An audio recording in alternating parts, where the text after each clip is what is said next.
guys, balik lagi di podcast Interview. Nah, untuk podcast kedua kali ini kita bakalan ngebahas tentang self love nih. Kayak di episode kali ini tuh kita bakalan ngobrol tentang satu hal yang sering banget kita denger, tapi justru sulit banget dilakukan nih sama Gen Z atau orang-orang di luar sana gitu. Nah, untuk podcast episode kedua kali ini kita bakalan manggil salah satu narasumber, yaitu narasumbernya juga kebetulan teman aku sendiri, yaitu si Parus Diana.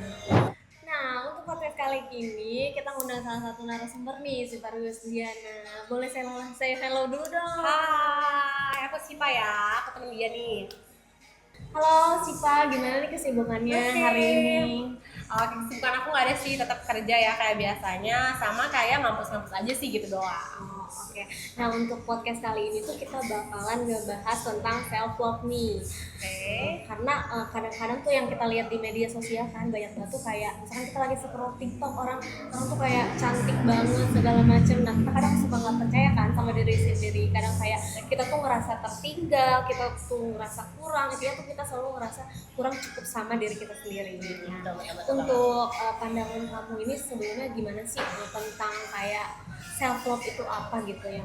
Menurut aku ya, self love itu ketika kamu percaya sama diri kamu sendiri tanpa ngedengerin omongan lain. Mungkin kedengarannya gampang ya diomongin, cuman itu hal yang paling sulit dilakuin. Contohnya aku juga ya, itu kayak sulit banget aku lakuin di kehidupan aku gitu. Misalnya kayak self love hal-hal terkecil misalnya. Kadang kita masih ngerasa ke pleasure sama omongan orang, dengan omongan orang kita kayak emang iya ya, kayak mempertanyakan apa omongan orang itu betul nggak sih gitu. Menurut aku ya, ketika kita menerima apa yang orang lain bilang tanpa mentingin perasaan kita, tanpa kayak kita ngerasa mempertanyakan apa itu benar gitu. Iya, kadang-kadang kan kita tuh nggak boleh ngelihat dari background orang tuh apa segala macam. Yang penting tuh kan kita kayak mencintai diri kita sendiri dulu gitu, ngebangun gimana sih supaya kita tuh percaya sama diri kita sendiri kan. Nah iya nih, percaya sama diri kita ya, sulit ya kayak ngomongin self love. Coba lu self love ya sih, atau misalnya terima yang diri lu sendiri tanpa dengerin orang lain. Nyatanya itu sulit banget ya, menurut aku itu sulit banget, hal yang paling sulit dilakukan orang-orang yang menurut aku gitu. Iya, karena aku sendiri gitu. susah banget yang mencintai diri sendiri. Iya, gitu ya. karena menurut aku self love tuh banyak hal yang bisa dikaitkan dengan self love. Pertama, self love tuh dari kamu cintai diri kamu sendiri, kamu gak usah mikirin omongan orang lain, banyak gitu yang bisa kamu terapkan. Tapi itu hal yang paling sulit, aku pun bingung gitu. Kamu ngerasa nggak sih kamu juga susah banget gak sih? Iya kan, karena kita tuh nggak perlu menjadi siapapun gitu loh, karena kita juga tuh harus ngerasa kita tuh sebenarnya layak dipandang sama orang dan segala macam. Kita itu kan kayak yang merasa insecure juga kan segala macam. Nah, kayak udah kita cintain aja sama diri kita sendiri. Kadang-kadang kan justru kita tuh ada loh kelebihannya gitu loh. Betul banget ya. Jadi cewek-cewek di luar sana jangan gampang ke pleasure sama orang-orang, apalagi kalian punya pasangan nih. Jangan ngerasa kayak kalian tuh terlalu mencintai pasangan banget gitu. Kalian harus cintai diri kalian sendiri. Jadi jalanin hubungannya tuh enak, jangan berat sebelah gitu. Lebih cinta diri kita sendiri. Oke? Nah, kalau untuk versi kamu sendiri itu bentuk self love nyata itu apa sih gitu? Untuk self love nyata ya, buat dari aku biasanya bodo amat sama orang lain omongin gitu. Lebih kayak ikutin kata hati aja gitu, nggak perlu nunggu orang lain bilang iya, dan nggak perlu nunggu orang lain bilang enggak gitu ya. Jadi kayak apa yang kamu kalau lakukan, jadi nggak usah kayak nunggu orang dulu gitu. Jadi kayak ya udah, terima diri kamu, self love menurut aku sih. Dan intinya tuh kita merasa cukup ya sama diri kita sendiri. Benar banget, kita harus merasa cukup sama diri kita sendiri dan tahu ya apa mau diri kita.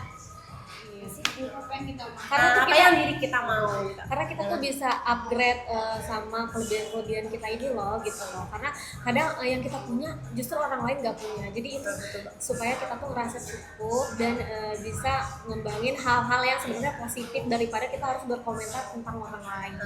Karena ya mungkin kayak kita terlalu terobsesi dengan kayak omongan orang lain gitu, disukain orang lain tanpa tanpa sadar kita itu melukai diri kita sendiri, kita nggak percaya sama diri kita sendiri gitu. Bentuk self love terbesar aku adalah ketika aku bisa nerima. Nah, oke, berarti kan banyak banget ya self love ya di dunia nyata ini yang sering banget kita alami.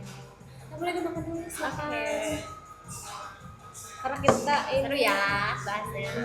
karena banyak banget kan ya kayak ngerasa kita kurang cukup dan segala macam daripada orang-orang. Jadi hal yang paling pertama tuh kamu merasa cukup sendiri, cukup buat diri kamu sendiri. Menurut aku itu udah bentuk self love terbesar. Iya. Oke, nah aku nih mau ada satu pertanyaan lagi ya. Kamu nih Banyak banget ya pertanyaannya iya. kali ini. Sebenarnya banyak pertanyaannya, tapi durasi kita kurang cukup. Nanti aja yang bisa di lain waktu gitu. Ada nggak sih momen yang kamu tuh ngerasa gagal gitu sebagai diri kamu sendiri gitu? Momen ngerasa gagal itu Iya. ketika aku kayak ngeliat, bukan gagal sih, tapi kayak lebih membandingkan. Menurut aku ya itu hal yang salah deh, merasa gagal, karena menurut aku kegagalan tiap orang tuh gak ada gagal ya. Merasa gagal, tapi justru itu kan Jadi buat pacuan kita ya? belajar gitu, belajar ke depannya. Kalau gagal, ngerasa gagal banget enggak sih, cuman ngerasa down ketika ngelihat teman-teman gitu ya, yang mungkin di usia aku udah settle gitu hidupnya, udah kerjanya bagus, Iya. dan udah punya keluarga yang bagus, pokoknya percintaannya bagus. Di situ sih kayak ngerasa insecure, kok mereka bisa yang lewatin semua itu, kok bisa mereka bisa sampai ya di titik itu, kenapa aku ngerasa aku belum sampai di titik itu. Aku sempat ngerasa kayak itu sih, ngerasa kurang hal yang terbesar atau kegagalanku tuh, aku kayak ngerasa masih kurang mungkin salah ya, masih kurang bersyukur gitu. Dan itu kan sebenarnya nggak apa-apa banget ya, jadi itu kan proses buat kita ke depannya dan belajar gitu. Itu kan jadi pacuan kita untuk lebih baik ke depannya gitu aja. Aku boleh nanya nggak sih buat kamu? Boleh banget. Kalau dong. kamu ngerasa gagal tuh apa hal yang menurut kamu kamu tuh gagal gitu?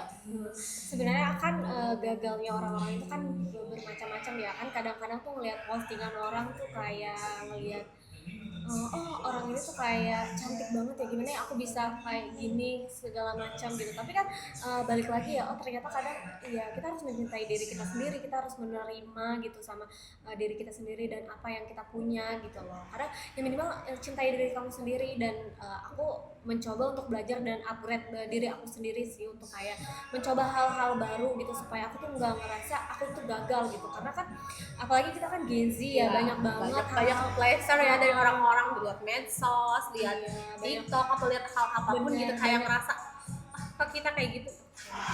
banyak banget pengalaman-pengalaman yang harus kita jalanin gitu ya, kayak tanpa harus melihat background orangnya gitu. Yang penting ya diri kita sendiri aja gitu.